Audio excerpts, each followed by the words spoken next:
In Spider-Man vs. Wolverine, we find Peter Parker swinging high, but his life has taken a very surreal turn as of late, with his best friend Harry taking up the mantle of the Green Goblin, and then Felicia Hardy dating Flash Thompson in an attempt to make Peter jealous.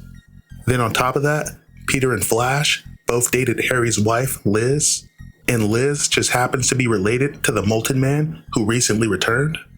A lot of freaky shit has been happening as of late. But Spider-Man notices Wolverine atop a building. Now this is very peculiar because Wolverine died a while back and his death was highly televised.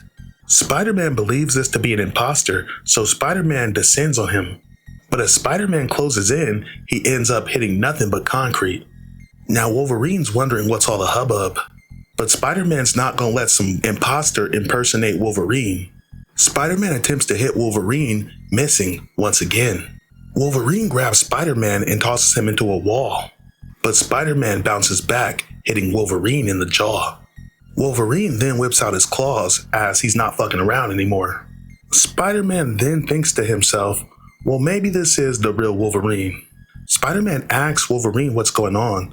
Wolverine tells him a girl has been kidnapped by a bunch of evil mutants, and the little girl they're here to rescue just so happens to be an Omega level mutant. Spider-Man and Wolverine close in on the warehouse where the mutants have taken her, and that warehouse just so happens to be the same place his Uncle Ben was shot.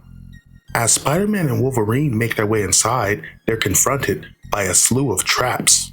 Wolverine and Spider-Man end up getting hit with several high projectile laser weapons, but Spider-Man webs some of them up and fashions a wrecking ball and destroys the rest of the traps with one foul swoop. But as Peter's spider sense starts tingling, the floor collapses and the group is confronted by Critical Mass as well as his band of mutants. One of the mutants spawns mechanical tendrils to separate Spider-Man from Wolverine. And while Spider-Man is dealing with that guy, this saber-tooth hybrid looking bitch is attempting to kill Wolverine. Spider-Man tells the guy he must be doing all this because his fan club membership card never arrived.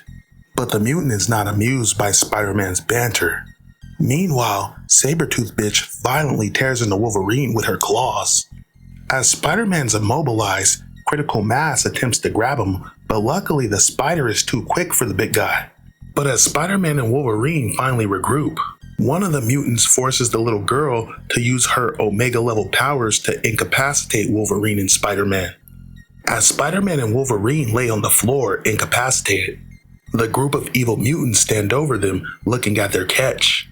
But surprise motherfucker, Wolverine and Spider-Man are not actually incapacitated.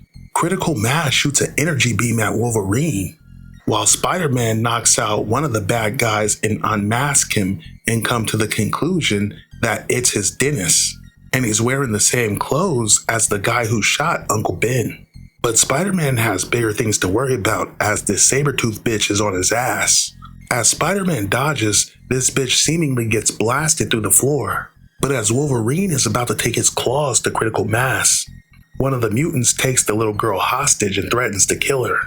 But as Peter's spider sense starts tingling, in a blinding flash of cosmic light, the whole warehouse explodes and everybody gets eviscerated, and the only one to make it out was Spider-Man. As Spider-Man gets back to his house, he reflects on what the fuck happened. None of the cameras picked up any shots of Peter's dentist face or Wolverine's face. Peter wonders if he's going crazy due to all the crazy coincidences, or if Wolverine was actually a ghost. Mary Jane hugs him and tells him to calm down as he's just a little stressed out. Back in Kansas, we find Wolverine as Wolverine returns the Omega level mutant known as Mary to her father. Apparently, as the warehouse exploded, Mary teleported them to safety at the last second, leaving them to reunite with her father, Mr. Beck. The end. Thank you for watching.